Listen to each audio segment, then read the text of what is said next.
Olá, tudo bem? Eu sou Ricardo Rocha, professor de Finanças do INSPER, Instituto de Ensino e Pesquisa, e da FIA, Fundação Instituto de Administração.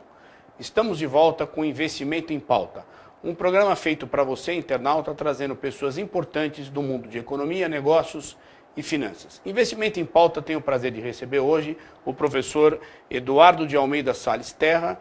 Eduardo Terra é professor dos cursos MBA da FIA, Fundação Instituto de Administração, diretor institucional de dois importantes projetos da FIA, o Laboratório de Finanças Labifin e o Programa de Varejo Provar, e sócio-diretor da Felizone Consultores Associados. Olá, Eduardo, tudo bem? E obrigado por ter aceito o nosso convite. Tudo bom, Ricardo? Obrigado. Bom, Eduardo, olhando para o ano de final de 2009, onde a crise não foi tão intensa quanto nós imaginávamos um ano atrás, e olhando para as perspectivas futuras, o Brasil agora com alguns eventos importantes aí, como é que você analisa, para o nosso internauta poder começar a pensar em 2010, está chegando 2010, quais as perspectivas para o mercado interno brasileiro? Bom, Ricardo, vamos lembrar que primeiro o que tirou o Brasil mais rapidamente da crise foi justamente o mercado interno, né? O mercado interno reagiu aquele início de crise de uma forma muito positiva e acabou compensando aí as quedas ocorridas justamente no mercado externo. E o mercado interno, ele é movido muito por expectativas, né? Expectativas em relação aos grandes eventos, em relação à melhora de renda, enfim.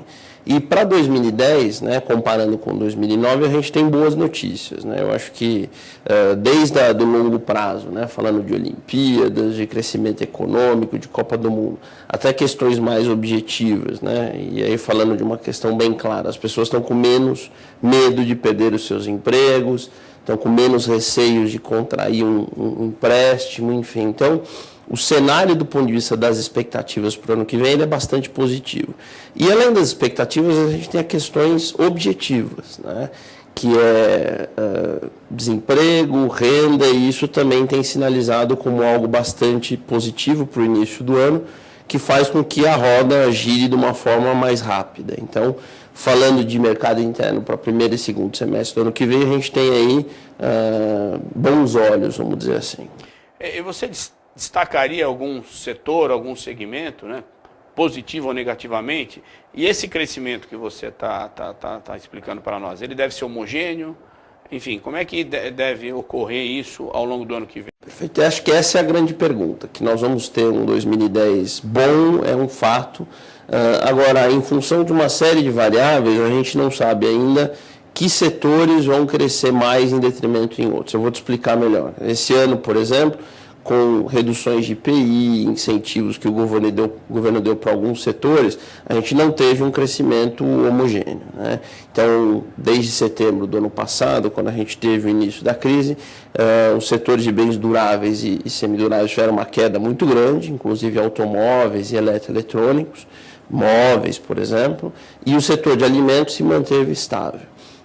Com aquelas mexidas de IPI, etc., quer dizer, automóveis está tendo um ano fantástico, algo que ninguém esperava. A mesma coisa eletroeletrônicos, está tendo os melhores anos da história, Isso muito em função desses mecanismos de incentivos tributários.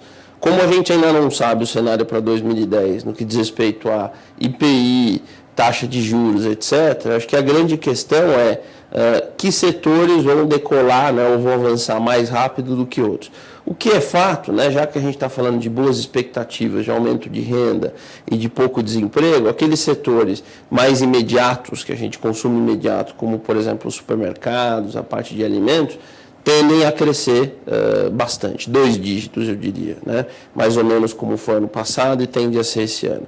Já os setores de compra programada, e aí a gente pode falar dos automóveis, dos imóveis, que vem tendo um crescimento bem grande, já aí existe um ponto de interrogação maior, muito em função de alguns mecanismos de alavanca disso.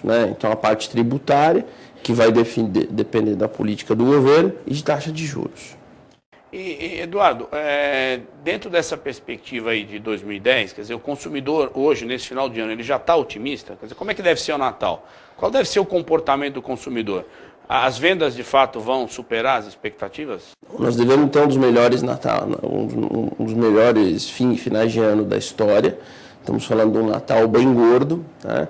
E como eu disse, o mercado interno ele é movido muito por expectativa. Então o sujeito abre o jornal, assiste a internet, vê o Jornal Nacional e toma as suas decisões. Decisões do quê?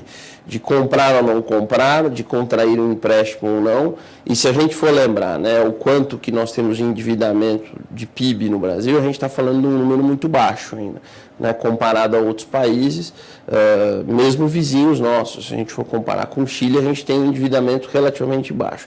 Então tem muito espaço para o mercado interno crescer em função de empréstimos de pessoa física, né, que acabam alavancando o consumo. E as pessoas contraem esses empréstimos muito em função de como é que elas estão vendo a economia, né? Se elas estão achando que vão perder o emprego ou não, se elas estão achando que vão ser promovidas, se vão ganhar um bônus ou não vão ganhar. E isso está muito positivo nesse final do ano, principalmente pela perspectiva dos próximos.